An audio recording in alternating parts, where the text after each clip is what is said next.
One of the reasons that I draw white on black is because it's very different than drawing. So think about this metaphorically. It's very different than when we're taught to draw by drawing the shadows, by drawing the darkness. When we draw on black, and I always start with white pencil first. I don't add my colors first, and we'll talk about that later.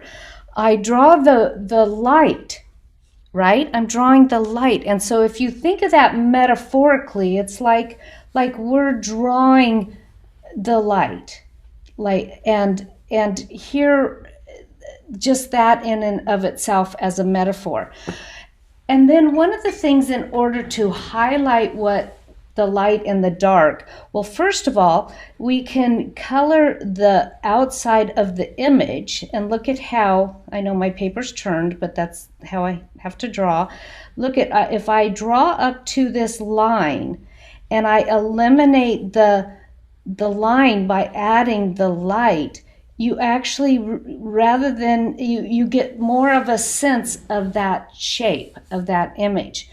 Okay, and if I draw the highlights in here like this, then we're drawing the highlights, not the darkness. We would have to draw the rest of this. Let's say this is an orb of some sort, and we would have to be drawing what isn't, or what we don't.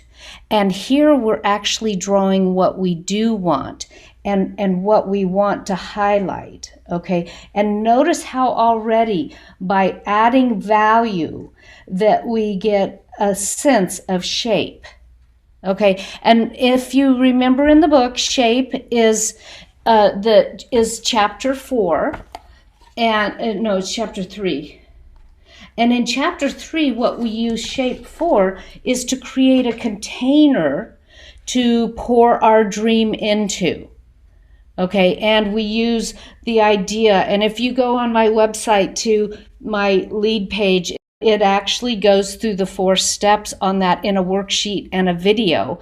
And it talks about, like it does in the book, that our shape is the container of support, is our assets of who we are, what we have done up until now, and this team of support.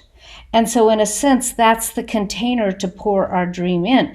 Now we add light to it and we get value. I mean, we can think of value in so many different ways. We can think of value in the idea of lightness and darkness. And we can also think of it as is something of value or not of value. Okay, and so here we're highlighting what is. And then we want to think about the shadow. And actually in my drawing, I think it was this morning, you know, I think I mentioned to Gary that I'm doing a lot of my own drawing work right now to do some deep, I said that in the gratitude I'm proud of. And notice that in order to see the shadow, we have to have the light. And it's kind of the same way as up there.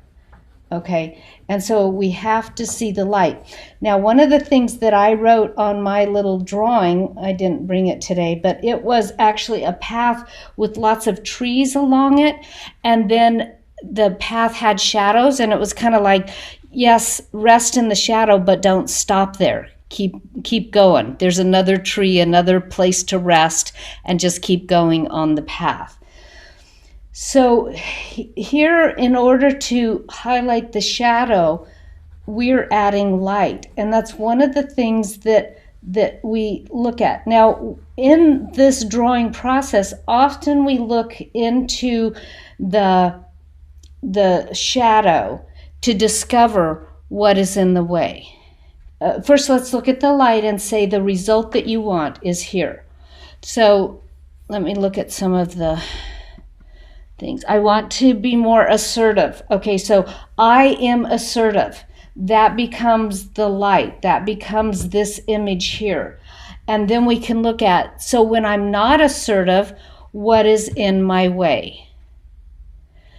How do I trust myself? This is trust up here. And look in the shadow. What keeps me from trusting myself. Now, the next piece of this work, I want you to take the result part of this, of what you said, the result part, like I am more assertive, and I would like you to write a goal, a physical goal that you would like to accomplish because you are more assertive.